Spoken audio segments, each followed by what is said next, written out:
Hello students. So today we are going to learn about the topic sets, relations and functions. अच्छा students, अगर मैं यहाँ पर इन तीनों चीज़ के बारे में पढ़ना चाहता हूँ तो सबसे पहले मुझे इन तीनों टर्मिनोलॉजीज का मतलब पता होना चाहिए। करेक्ट। अगर मैं आपसे बोलूँ कि सेट होता क्या है, व्हाट इज ए सेट, तो सेट एक्चुअली एक कलेक्शन ऑफ डेटा होता है। कलेक्शन ऑफ डाटा होता है। अब डाटा यानी कि कुछ भी हो सकता है। अगर एक मैं यहाँ लिख लूँ ABCDE, ऐसा करते करते Z तक में लिख लूँ तो ये क्या हो जाएगा? It's a collection of alphabets. तो ये क्या है? It's a set.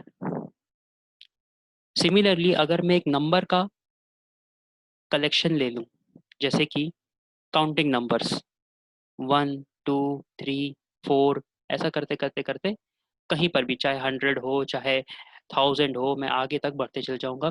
तो ये भी क्या है? तो ये क्या है? ये एक कलेक्शन है, कलेक्शन ऑफ काउंटिंग नंबर्स।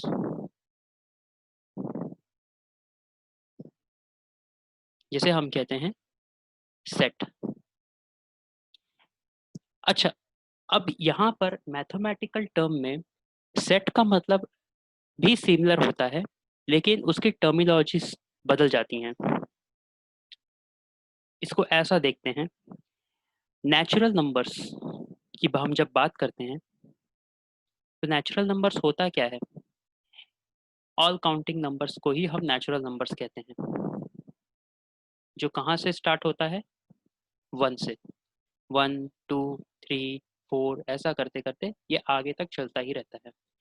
एक बात ध्यान रखिएगा कि सेट जो है उसको हमेशा ब्रेसेस के अंदर रखा जाता है। ठीक है, सेट को। अब अगर हम ये बताएं कि अगर ये सेट अगर ये सेट लिमिटेड है तो हम इसको लिमिट में इस तरीके से लिखते हैं। लिमिटेड का इन द सेंस मीन्स कि जिसका एक फाइनाइट स्टार्टिंग और एंडिंग पॉइंट हो। Finite starting and ending point. Example, if I write like this 1 2 3 4, so I can write like this: set A has contains of and individual elements. Individual is what? The elements. This all 1 2 3 4 are the elements of set. Okay, elements of set, इसको मैं element of set कहूंगा। तो जिसमें मैं लिख सकता हूँ कि जितने भी एलिमेंट हैं 1 2 3 4, इट ऑल बिलोंग्स टू ए, यानी कि ये सारे एलिमेंट जो है वो ए सेट के अंदर आते हैं। अभी कोई अगर मैं एक एग्जांपल एक और लूं, यहाँ मैं क्लियर कर देता हूँ ताकि और अच्छे से एग्जांपल का पता चल सके। अगर मैं यहाँ पर लिखूं कि ठीक है, नेचुरल नंबर्स को ही हम एग्जांपल लेके चलते हैं, जैसे नेचुरल नंबर्स हमने लिखा है यहाँ पर।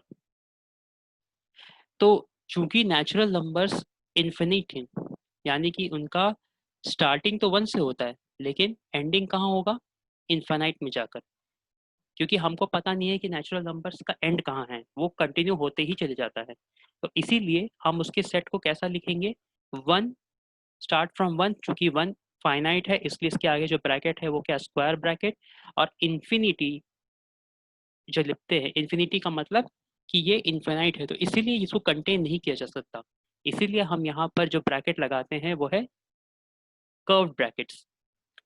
अच्छा, इसको ये एक्चुअली वैसे लिखना ये गलत होगा, इसको एक्चुअल में हम लोग लिखते हैं 1 2 3 4, क्योंकि ये रियल फंक्शंस, रियल नंबर्स को भी दिखाता है। इसीलिए ये इसको इस तरीके से रिप्रेजेंट ना करने के बजाय हम इस तरह से रिप्रेजेंट करते हैं। लेकिन कहने का मतलब यही है, कहने का अर्थ यही है कि starting from 1 but it keeps on going up till infinity.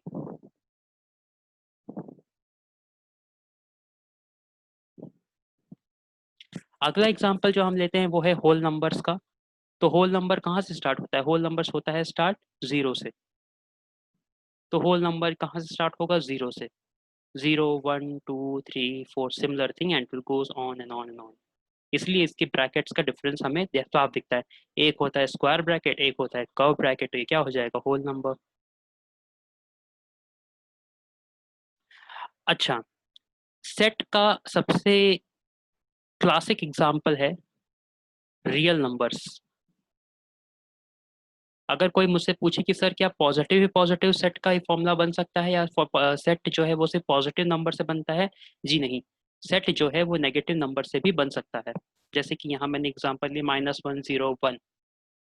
अगर मैं एग्जांपल लूँ रियल नंबर्स, तो रियल नंबर्स अगर मैं नंबर लाइन देखूँ, तो नंबर लाइन में एक साइड होता है पॉजिटिव वैल्यूज जो कि मेरा राइट हैंड साइड है, और एक तरफ होता है नेगेटिव वैल्यूज जो कि मेरे लेफ्ट हैंड साइड होता है। तो यहाँ से जितनी भी वैल्यू आएगी वो क्या आएगी, -1 -2 -3 -4, और यहाँ कितनी आएगी, 1 2 3 4 5। ठीक है, चलो ये तो समझ में आ गया। अब 1 और 2, या तो 0 और 1 या 1 और 2 के बीच में भी कई सारे नंबर्स हैं जो कि क्या कहलाते हैं, रियल नंबर्स। एग्जाम्पल 0.1, 0.2, 0.3, 0.4, 0.5, ये सारे नंबर्स को की कलेक्शन को क्या कहेंगे हम, रियल नंबर्स। तो रियल नंबर्स भी क्या है, एक सेट है जिसकी वैल्यू कहाँ से कहाँ तक है, -इन्फिनिटी से इन्फिनिटी। तो इसीलिए इसके जब ग्राफ में हम देखेंगे या इसको जब हम प्लॉट करते हैं, तो इसका कोई निश्चित स्टार्टिंग और एंडिंग नहीं होता है।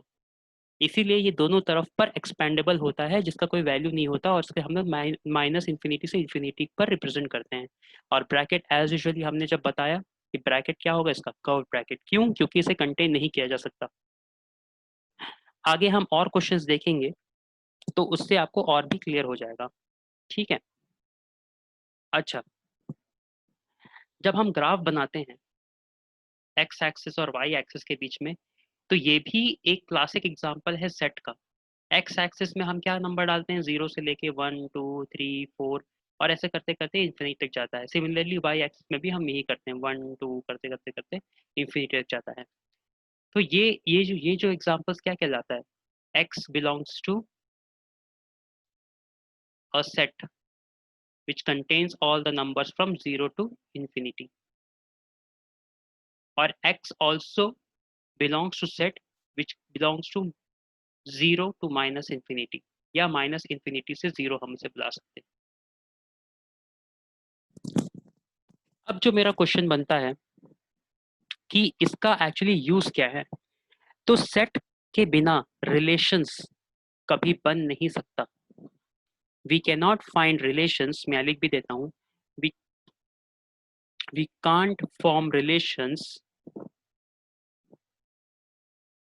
Without having sets. अब ऐसा क्यों होता है, क्योंकि जब कलेक्शन ऑफ डाटा होगा तभी तो आप उसको दूसरे से लिंक कर पाओगे।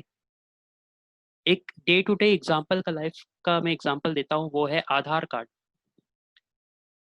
आधार कार्ड क्या है, कलेक्शन ऑफ सेट है, आपका जितना भी इंफॉर्मेशन, आपका नाम, एड्रेस, डेट ऑफ बर्थ, और आपका सोशल सिक्योरिटी नंबर या सिक्योरिटी नंबर, एक यूनिक आइडेंटिटी कोड, फिंगरप्रिंट, ये सब कलेक्शन को क्या कहते हैं, आधार कार्ड ही कहते हैं। तो ये क्या हुआ, एक सेट हुआ। अगर ये सेट हो गया तो इस सेट को हम नाम क्या देंगे, आधार। तो डे टू डे लाइफ में भी हम कई सारे सेट्स का यूज करते हैं। तो अब देखिए इसको मैं कैसे बनाऊंगा, कि एक आदमी है और एक आदमी के पास उसका अपना एक आधार कार्ड है। इसे मैं यहाँ पे आधार से लिख लेता हूँ, उसका एक अपना एक आधार कार्ड है। तो इस आधार कार्ड में जितना सेट बना है उसमें उसकी क्या, उस आदमी की क्या होगी, इंफॉर्मेशन, जैसे नाम, एड्रेस, उसका date of birth, family details, job details, sorry, etcetera etcetera etcetera etcetera. तो ये क्या है, सेट। और ये किसके साथ रिलेशन बना रहे हैं, एक आदमी के साथ।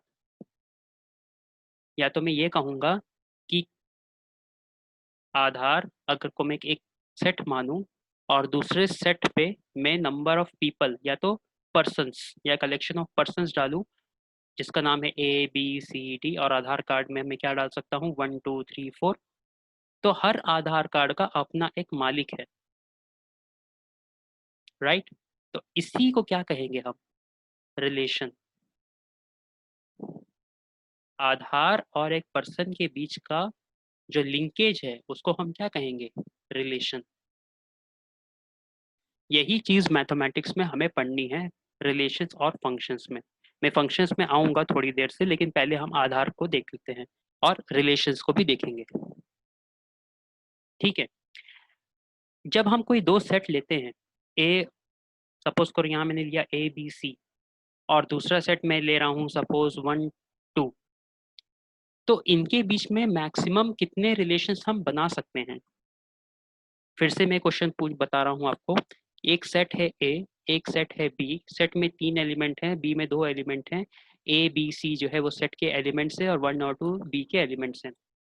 तो इसके में कितने कितने मैक्सिमम रिलेशंस बना सकता हूँ। तो मैं मैक्सिमम रिलेशंस कैसे बन सकता है, हर एलिमेंट हर एलिमेंट के साथ, यानी एक एलिमेंट ए से फिर मैं जाऊंगा 2, ये 2 एलिमेंट बने। सिमिलरली बी से भी, बी से क्या बनेगा, बी एक के साथ रिलेशन बनाएगा और बी 2 के साथ भी रिलेशन बनाएगा। सिमिलरली सी भी वैसा ही करेगा। तो एट द लास्ट अगर मैं इन सबका कलेक्शन लूं, तो मैं क्या ये लिख सकता हूँ, A1 A2 B1 B2 C1 और C2। यहाँ पर मैं थोड़ा इसको कर लेता हूँ, C1 और क्या है C2, और चूंकि ये सेट है तो इसको मैं यहाँ पर से लिख लेता हूँ। तो देखिए ये क्या हो जाएगा, हर इससे ज्यादा मैं कोई रिलेशन क्या नहीं बता नहीं पाऊंगा, यानी कि दो सेट के बीच में जो रिलेशन मैक्सिमम बन सकता है उसको मैं सारे यहाँ पर लिख दिया हूँ। अब इसको इसी को ही हम कहते हैं क्रॉस प्रोडक्ट या Cartesian cross product of relations. यानी इसको मैं क्या कहूंगा, ए क्रॉस बी, यानी कि the maximum number of relations which can be formed between two sets is called, और इसको नाम क्या देंगे मैं, इसको मैं नाम दूंगा कार्टेशियन प्रोडक्ट।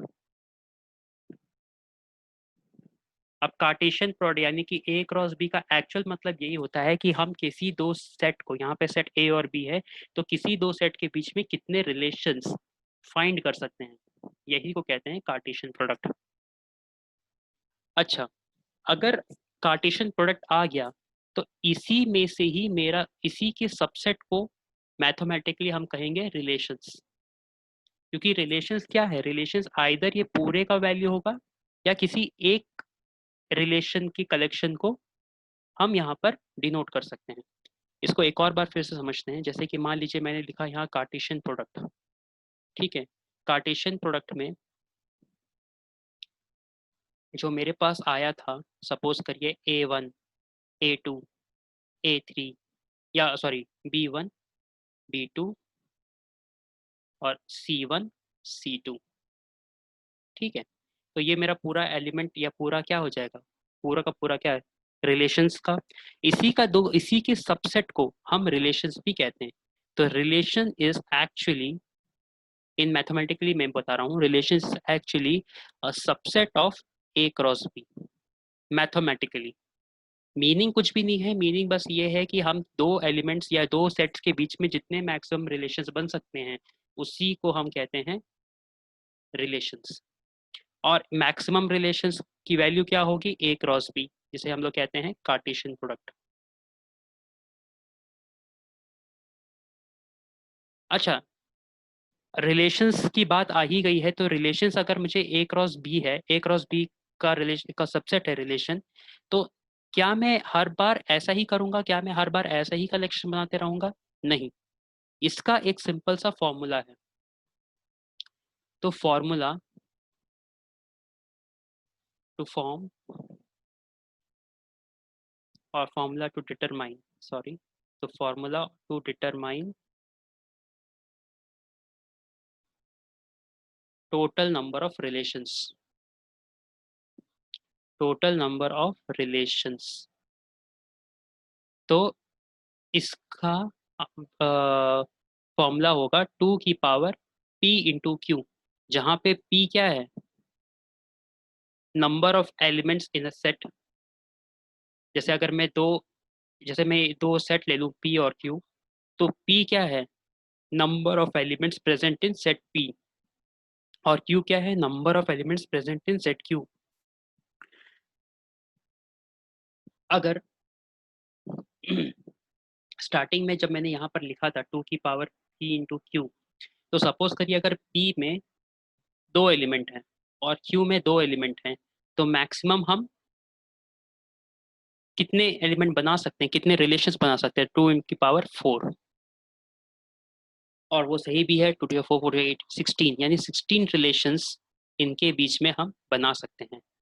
एग्जाम्पल के तौर पे सपोज करिए ए बी और 1 2 है, तो एक, ये दो, 3 4 5 6। तो इस हिसाब से हम कई सारे एलिमेंट्स का वैल्यू यहाँ पर पता कर सकते हैं नंबर ऑफ रिलेशन से। ठीक है, चलिए अब और आगे देखते हैं। अब अगला है रहता है कि हम इसके क्वेश्चंस कैसे कर सकते हैं। तो क्वेश्चंस करने के लिए मैं यहाँ पर आपको ले चलता हूँ एनसीईआरटी का। मैं एक एग्जांपल ले रहा हूँ ताकि आपको एक पता चल सके कि क्या है होता है सेट और कैसे हम इसके कोई इक्वेशन को हम देख सकते हैं। सपोज करिए यहाँ पर मैं एक तो यहाँ पर एक क्वेश्चन मैं लिख रहा हूँ, let A equals to 1 2 3, B equals to 3 4 and C equals to 4 5 6। यहाँ पर देखिए मैंने यहाँ पर इसको हाईलाइट भी किया हुआ है। ठीक है, अच्छा, तो ए की वैल्यू है 1 2 3, बी की वैल्यू है 3 4 एंड सी की वैल्यू है 4 5 6। तो ये सब क्या है? एक्चुअली सेट है। ए क्या है? सेट है। बी क्या है? सी, बी भी एक सेट है, और सी क्या है? एक सेट है। तो अगर यहाँ पर मुझे सेट की वैल्यू मिल जाती है, तो मैं उससे अपना रिलेशन भी बनाऊंगा। जैसे उस क्वेश्चन थोड़ा पहले कुछ इजी क्वेश्चन ट्राई करते हैं। तो देखिए जैसे ये question, if A set has 3 elements and set B has 3 elements 3 4 5, find the number of elements in A cross B. तो इसका मैं आपको अभी क्वेश्चन करके दिखाता हूँ। देखिए क्या बोला है कि ए क्रॉस बी निकालना है, और ए क्या दिया हुआ है? ए दिया हुआ है, ए दिया नहीं है लेकिन उसके नंबर ऑफ एलिमेंट्स मुझे बता रहे हैं। नंबर ऑफ एलिमेंट्स है 3। तो नंबर ऑफ एलिमेंट्स 3 है, और सेट बी में कितने एलिमेंट है? 3। तो find the number of elements in A cross B. तो ए क्रॉस बी के नंबर ऑफ एलिमेंट्स हमें पता करने हैं।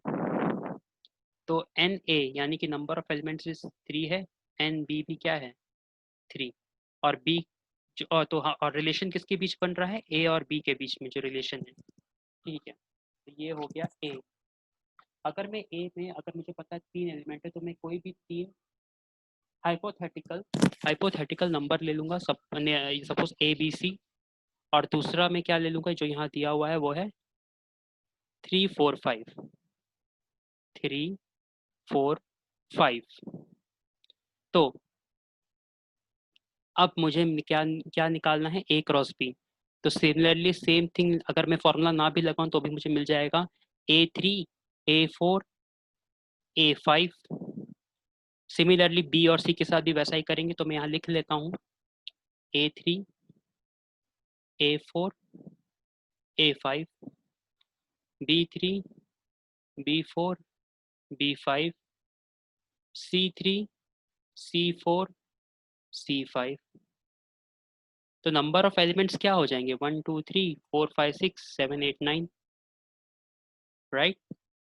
अच्छा, चलो अब इसको मैं कैसे देखता हूँ, इसको मैं फॉर्मूला या अगर मैं देखता हूँ, देखना चाहता हूँ कि यहाँ पर आंसर मेरा करेक्ट आया है कि नहीं। तो यहाँ पर मैं दिखाता हूँ कि आंसर क्या मेरा सही है। तो बेसिकली सबसे पहले हमें सेट पढ़ना आना चाहिए, उसके बाद ही हम रिलेशंस पढ़ सकते हैं। और एक बार हमें रिलेशंस पता चल गया तो हम फंक्शंस भी खुद से बना सकते हैं। अभी जो स्टार्टिंग पॉइंट है वो थोड़ा मैं इजी से ले रहा हूँ ताकि आप लोगों को समझ में आ सके। देखिए यहाँ पर जो क्वेश्चन क्या था यहाँ पर, जो क्वेश्चन था वो ये था कि एक्सरसाइज 2.1 का कोई एक क्वेश्चन मैं उठा रहा हूँ ताकि उसे पता चल सके। तो 2.1 का क्वेश्चन ये रहा।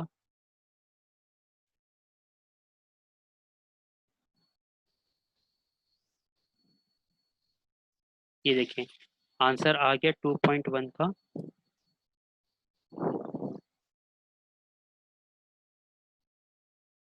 2.1 का 2। तो 2.1 का second question, total A cross B is 9, जो कि सही भी है। यहाँ मैंने लिखा भी हुआ था, जो मैं आपको दिखाता हूँ। 1 2 3 4 5 6 7 8 9। तो यहाँ पर हमें जो रिलेशन मिला वो क्या है, दोनों का मल्टीप्लीकेशन, ए क्रॉस बी। तो ए क्रॉस बी का एलिमेंट्स अगर हमें पता करना है तो जितना एलिमेंट्स है उन सब का मल्टीप्लीकेशन हम कर सकते हैं, 3 × 3 यानी कि 9। लेकिन अगर रिलेशंस पता करना है, नंबर ऑफ रिलेशंस, ये एक्चुअली ये एक, अभी देखिए यहाँ पर कंफ्यूज ना होइएगा, जो मैंने पिछली बार बताया था वो बताया था नंबर ऑफ रिलेशंस का फॉर्मूला है, नंबर ऑफ फाइंडिंग रिलेशंस का फॉर्मूला है 2 की पावर p/q। लेकिन number of elements in a cross b या p क्रॉस q में, उसका आंसर है p/q या a/b। जैसा कि हमने पिछले क्वेश्चन में दिखा, 3 × 3 9 एलिमेंट्स। तो नंबर ऑफ एलिमेंट्स निकालने हैं तो जितने एलिमेंट्स ए और बी यानी दोनों सेट में है उनको बस मल्टीप्लिकेशन कर देना है। लेकिन अगर हमें रिलेशन निकालना है तो वो 2 की पावर p/q में आएगा।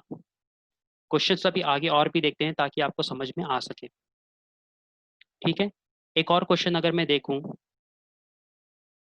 अच्छा, number of elements A cross B और बी क्रॉस ए में सिमिलर होंगे क्या? हाँ जी, बिल्कुल सिमिलर होंगे। क्यों? क्योंकि सेम सेम एलिमेंट है दोनों तरफ, या जो मल्टीप्लिकेशन करने चाहे आप a/b करें या b/a, दोनों के एलिमेंट्स सेम आएंगे। लेकिन a cross b is not equal to b cross a। यहीं पर मैं क्लियर कर देता हूँ। अगर मैं यहाँ लिखूँ a क्रॉस b, तो एक जैसे कि एक सेट है ए बी, दूसरा सेट है 1 2। तो ए क्रॉस बी के एलिमेंट क्या आएंगे? A1 A2 B1 B2। ठीक है, लेकिन बी क्रॉस ए मतलब क्या होगा? जैसे ये ए है ये बी है, तो बी क्रॉस ए मतलब क्या? बी से ए के बीच का रिलेशन बना रहा है ये। तो यहाँ पर ए की जगह पर इंटरचेंज कर दूंगा बी से, और यहाँ पर इंटरचेंज कर दूंगा ए से। तो 1 2 AB। तो अब जो एलिमेंट्स मेरे बनेंगे वो बनेंगे 1A 1B 2A और 2B। तो आप देख सकते हैं कि इनके नंबर ऑफ एलिमेंट्स तो सेम है, लेकिन ये दोनों एक दूसरे के आइडेंटिकल नहीं है। दो रिलेशंस तभी आइडेंटिकल हो सकते हैं, या दो सेट तभी आइडेंटिकल हो सकते हैं जब every elements and their positions are same. अगर यहाँ पर, जैसे कि यहाँ पर A cross B is not equal to B cross A, लेकिन अगर मैं ए बी दोनों तरफ ले लूं तो आप देखिएगा A A B B A B B. और अगर मैं ये क्या है, सपोज करिए ए है ये बी है, तो ए क्रॉस बी का तो ये वैल्यू आ गया। अगर मैं बी क्रॉस ए भी लिखूं तो भी ये सिमिलर आएगा, A B A B B A B B. तो मैं कह सकता हूँ इस कंडीशन में A cross B is equals to B cross A होता है। यानी कि अगर दो कार्टेशियन प्रोडक्ट सेम है तो मतलब उनके एलिमेंट्स भी सेम होंगे और सेम पोजीशन पे होंगे। तभी इस condition, only and only if every elements and their positions are identical, I can say a cross b is equals to b cross a। I hope कि आपको सेट समझ में आया होगा, रिलेशंस का थोड़ा आइडिया मिला होगा। रिलेशंस जब हम लिखते हैं तो उसका क्वेश्चंस कुछ इस तरीके से होता है। एक क्वेश्चन मैं करके दिखाता हूँ आपको। जैसे कि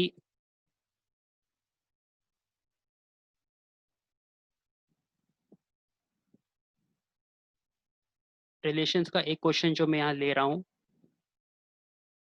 ठीक है।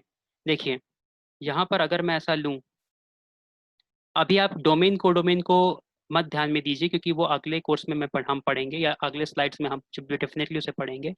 क्या लिखा है, let A equals to 1 2 3 4 1 up till 14, defined a relation R from A to A by R. यहाँ पर रिलेशन जो है वो क्या है, किससे डिनोट किया गया है, आर से। किसके बीच में, दो सेट के बीच में, दो सेट कौन से हैं, वो ए और ए की वैल्यू क्या है, 1 से लेके 14। तो सेट ए में कितने एलिमेंट है, 14। सेट ए में भी, दूसरे सेट में भी क्या है, 14। और इनके बीच का रिलेशन को मैं किससे दिखा रहा हूँ, आर से। तो अब ये आर कौन सा रिलेशन फाइंड कर रहा है, एक्स एंड वाई। तो एक्स एंड वाई यहाँ पर क्या है, they are the elements of A. X and Y are the elements of A, यानी एक्स किसको बिलोंग करता है, 1 से 14 के बीच में कोई एक नंबर। वाई किसको बिलोंग करता है, दूसरे ए, यानी कि दूसरे ए जिस पर रिलेशन बन रहा है उसके 1 to 14 के अंदर।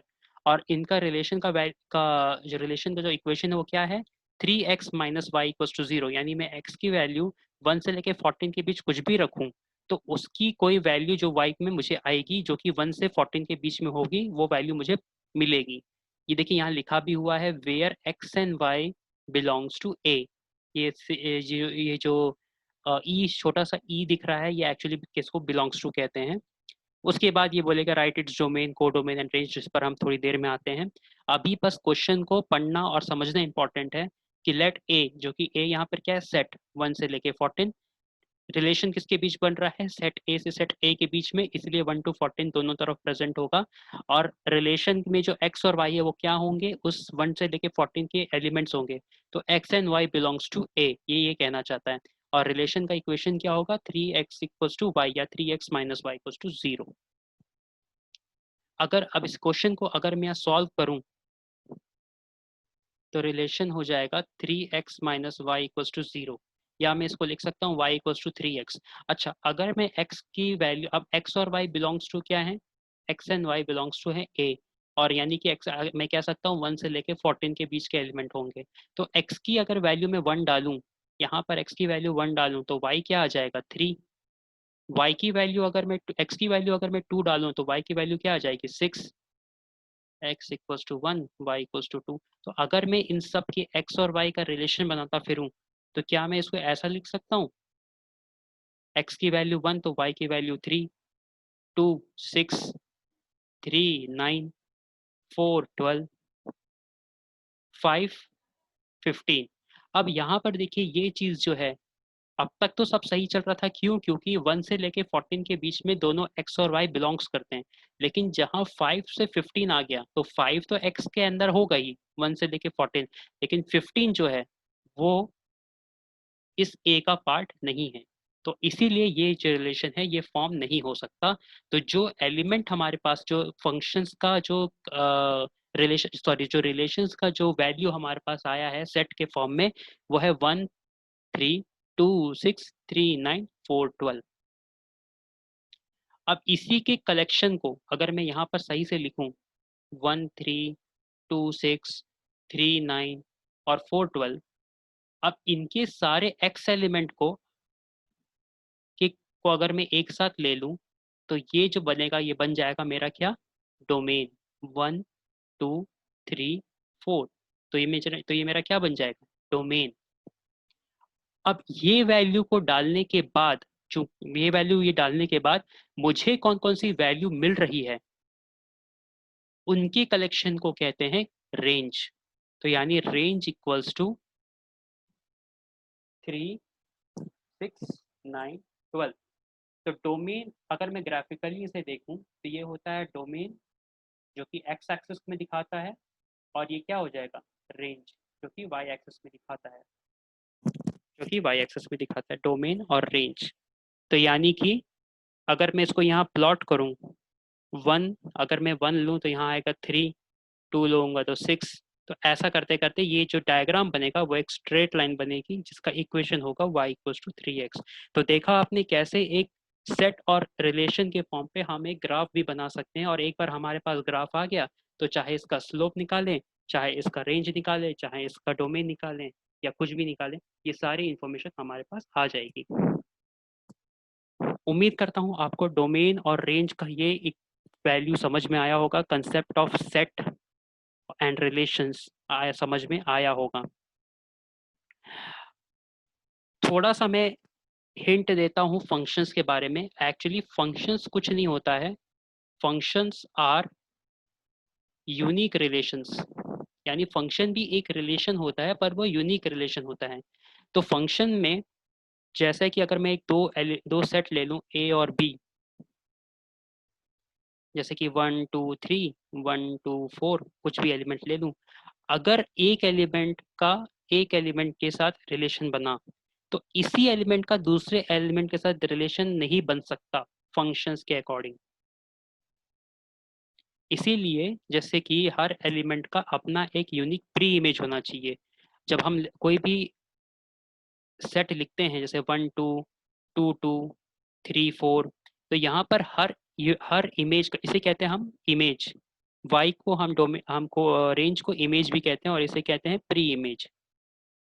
तो 1 का इमेज क्या बनेगा 2, 2 का इमेज क्या बनेगा 2, 3 का इमेज क्या बनेगा, सॉरी 1 का इमेज यहाँ अगर मैं 1 का इमेज बनेगा 1, यहाँ पर 1 है क्योंकि, तो 1 का इमेज बनेगा 1, 2 का इमेज यहाँ बनेगा 2 और 3 का इमेज बनेगा 4। तो तो ये जो चीज़ है जिसका यूनिक रिलेशनशिप बन रहा है, तो इसे हम यहाँ कहते हैं फंक्शन। अभी उम्मीद करता हूँ कि आपको सेट, रिलेशंस और फंक्शंस का नॉर्मल आइडिया पता चल गया होगा। हम आगे और भी पढ़ेंगे। अभी के लिए थैंक यू।